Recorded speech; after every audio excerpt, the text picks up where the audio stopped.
여러분 안녕하십니까. 6장에서 뵙겠습니다. 6장의 제목은 클래스로 되어 있습니다. 우리가 이 책을 이제 1장부터 여기까지 6장까지 이제 5장까지 배우고 6장에 들어가고 있죠. 그래서 1장, 2장은 뭐 이제 자바 언어의 개요에 관한 부분으로서 자바 언어의 특징, 자바 개발 환경 이런 것들에 대해서 이야기를 했었고요. 그다음에 3장에서가 이제 Object Oriented Programming, 즉 객체 지향 언어의 요소들, 구성 요소들, 특징들에 대해서 3장이 중요하다 그랬었고, 4장, 5장이 이제 자바의 구문 구조, 그죠? 그래서 구문 구조에 대해서 그렇게 어렵지 않게 넘어갔습니다. 자, 6장에서는요, 클래스에 관해서 배우도록 하겠습니다. 이미 클래스란 이야기는 오브젝트 오리엔티드 프로그래밍 그 3장에서 개념적인 이야기는 다 이야기를 했습니다. 그러면 실제 자바에서의 클래스는 어떻게 쓰며 어떻게 선언하고 그러한 클래스로부터 어떠한 일들을 할 수 있는 것인가, 이게 굉장히 중요하겠죠. 그래서 6장에서는 자바의 클래스에 관한 이야기를 하려고 합니다. 자, 6장은 총 13개의 절로 이루어져 있습니다. 그래서 6.1절의 클래스의 일반 구조, 그 다음에 클래스를 선언하는 방법. 자, 클래스를 선언해서 만들었으면 그 클래스로부터 객체를 생성해야 되겠다 하는 거죠. 그래서 객체의 생성. 그 다음에 클래스의 요소 중에 멤버 변수라는 놈들이 있습니다. 멤버 변수가 어떤 것들이 있는가, 어떠한 종류가 있는가. 또 멤버 변수에 어떤 한정자를 줄 수 있죠. 인캡슐레이션을 위한 한정자들. 그 다음에 변수의 유효 범위에 대해서도 살펴봐야 되겠고. 그 다음에 이제 또 클래스의 구성 요소 중에 이제 클래스의 구성 요소는 이렇게 멤버 변수들이 있고, 그 다음에 생성자가 있어요. 생성자. 그래서 컨스트럭터라고 하는 생성자 오버로딩. 그 다음에 이제 얘하고 this를 설명을 해야 되겠고, 그 다음에 또 클래스의 구성 요소 중에 또 메소드라는 놈이 있죠. 그래서 그 메소드 오버로딩, 메소드의 값을 어떻게 전달할 거냐, 아기먼트 패싱하는 방법. 그 다음에 마지막 절로서 finalized method와 쓰레기 수집, garbage collection에 대해서 이야기를 해보려고 합니다. 굉장히 길은 챕터가 되겠고, 강의 내용도 좀 길게 되겠죠. 제가 천천히 설명을 해보도록 하겠습니다. 자, 6.1절에 이제 클래스의 일반 구조에 대해서 한번 살펴보도록 하자. 그죠? 클래스. 그럼 클래스란 도대체 뭐냐 이거죠. 클래스는 객체를 생성하는 템플릿이다. 앞에 3장에서도 이야기를 했죠. 3장에서 이야기를 했듯이 객체를 한다는 놈이 스스로 탄생하는 것이 아니다 이거죠.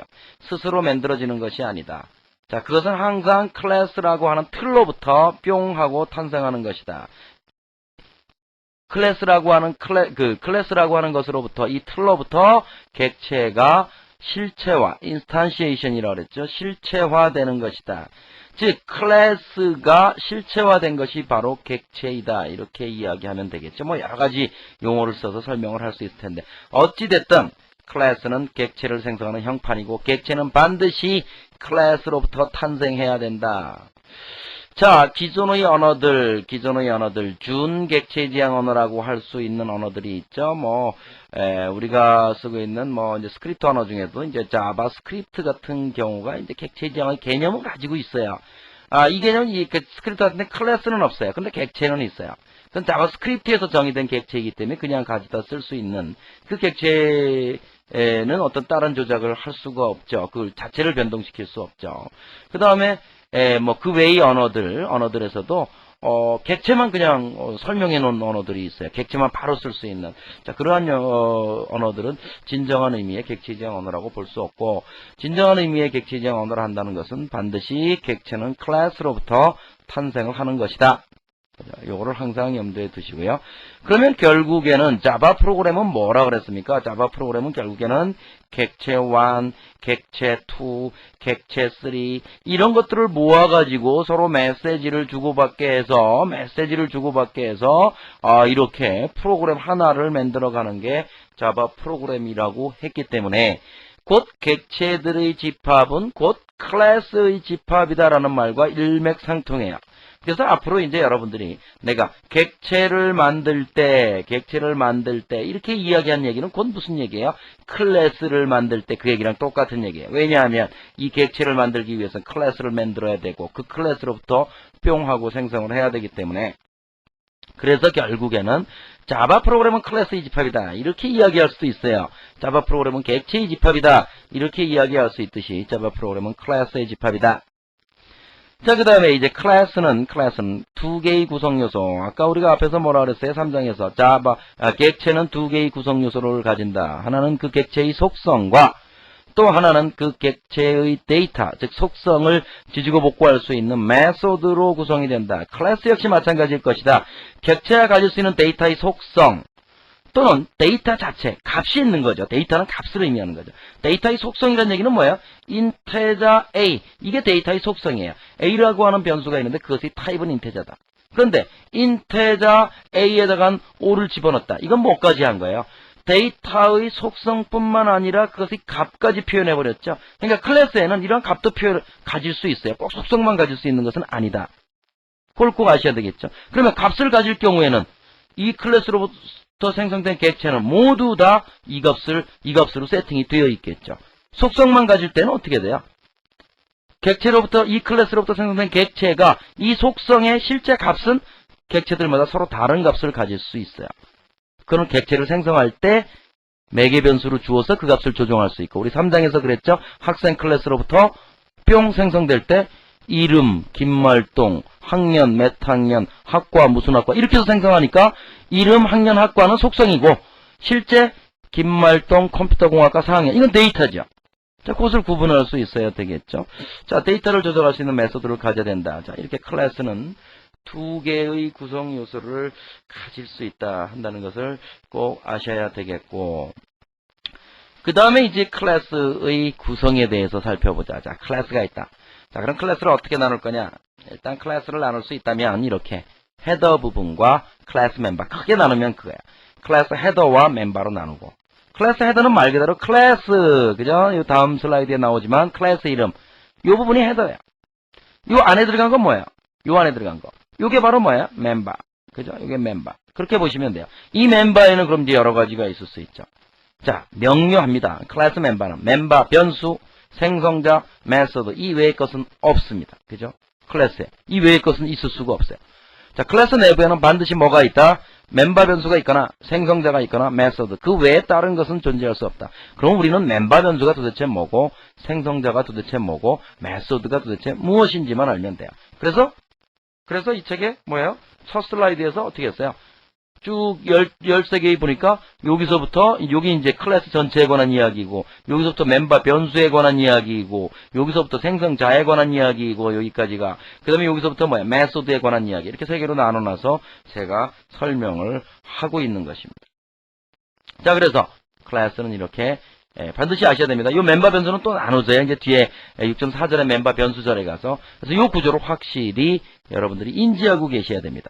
클래스는 헤더와 멤버, 이건 중요한 게 아니죠. 멤버 내 멤버 변수, 생성자, 메소드로 이루어질 수 있다. 자, 그럼 그걸 어떻게 구분을 하느냐 하는 거죠. 자, 그래서 한번 클래스 예를, 이제 뭐 완벽한 건 아니지만 클래스 이게 바로 뭐예요? 클래스 헤더 부분이에요. 그죠? 그럼 요 안에 들어오는 거, 요게 바로 뭐예요?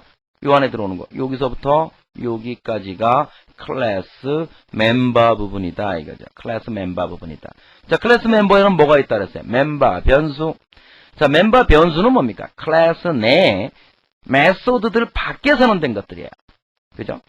클래스 바로 내 메소드 밖에 선언된 이러한 타입, 베리어블 네임, 어떤 밸류가 있을 수도 있고 없을 수도 있다 그랬죠. 이런 것들이 바로 뭐다? 멤버 변수다. 그 다음에는 생성자라는 놈이 있을 수 있어요. 생성자. 교수님이 분명히 앞에 클래스는 뭘로 구성된다 그랬어요? 클래스는 속성과, 그죠? 속성이 바로 멤버 변수죠. 속성과 메소드로만 이루어진다고 이야기를 해놓고 왜 여기서 또 세 개로 나눠놨을까? 자, 생성자도 메소드입니다. 그죠? 일종의 메소드예요. 그런데 생성자는 메소드예요. 이렇게 이름 나오고 아기먼트 나오고 가로 열고 가로 닫고, 이건 메소드 타입이죠. 가로 열고 가로 닫고. 메소드도 마찬가지예요. 메소드의 타입, 메소드 이름, 아기먼트 가로 열고 가로 닫고. 그죠? 그런데 생성자는 메소드 중에 특수한 메소드를 생성자라고 그래요. 그럼 특수하다는 게 무슨 말이냐? 이름이 똑같아. 클래스 이름과 메소드 이름이 똑같아요. 이런 것을 우리는 생성자 메소드라고 해요. 그래서 어떤 책에서는 생성자를 생성자라고만 안 하고 생성자 메소드 이렇게 부르기도 해요. 그렇지만 저는 의미가 틀리기 때문에 메소드하고는 의미가 틀리기 때문에 그냥 생성자라고만 부르기도 하겠습니다. 표기를 하도록 하겠습니다. 뭐 생성자 메소드라고 그래도 틀린 말은 아니다. 틀린 말은 아니다. 이렇게 보시면 되겠고. 자, 그러면 일반 구조를 한번 살펴보죠. 자, 이건 이제 실제 클래스죠. 어떤 클래스가 있어요? 클래스 샘플 클래스. 자, 이게 바로 뭐야? 헤더 부분. 그 다음에 나머지 여기서부터 시작했다? 여기서 끝났다. 요게 바로 뭐야? 클래스 멤버 부분. 멤버는 뭘로 이루어진다 그랬어? 멤버 변수. 즉 클래스 내부의 메소드. 요것도 메소드. 생성자. 요것도 메소드. 클래스 내부의 메소드 밖에서는 된 것. 이것을 우리는 뭐라 그래요? 멤버 변수라고 부른다. 확실히 하십시오. 멤버 변수. 멤버 변수의 의미를 확실히 하셔야 돼요. 그죠? 클래스 내부의 메소드 밖에서는 된 것.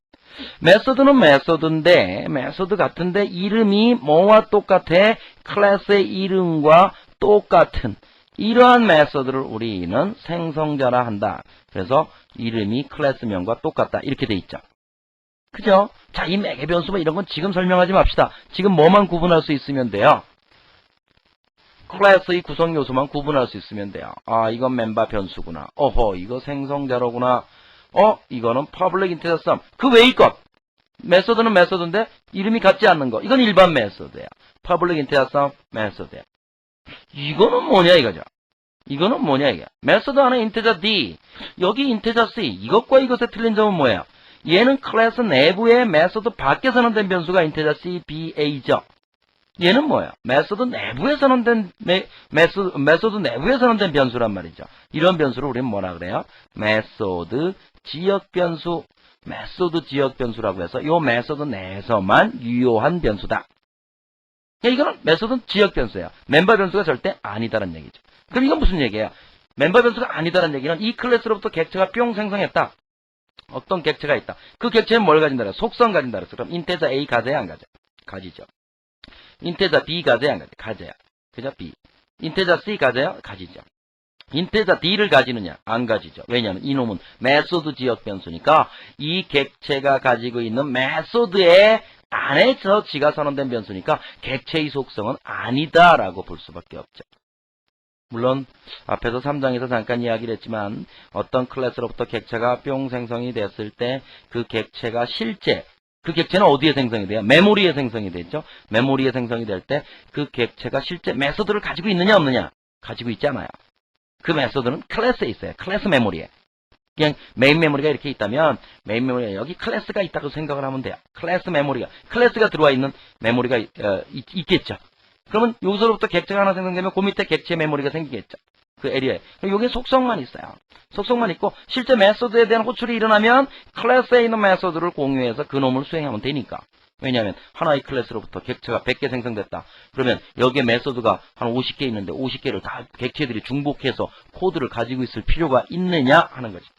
그죠? 메모리 사이즈를 줄여줘야 되니까. 그러니까 클래스에 있는 거 공유해도 되죠. 자, 그러니까 여기서 명확하게 여러분들이 아셔야 될 것은 슬라이드를 깨끗하게 하고 여기서 명확하게 우리들이 알아야 될 것은 뭐예요? 요러한 메소드 지역 변수와 멤버 변수, 즉 멤버 변수라 한다는 의미가 뭐냐 이거죠. 그죠? 멤버 변수의 의미가 뭐냐? 멤버 변수.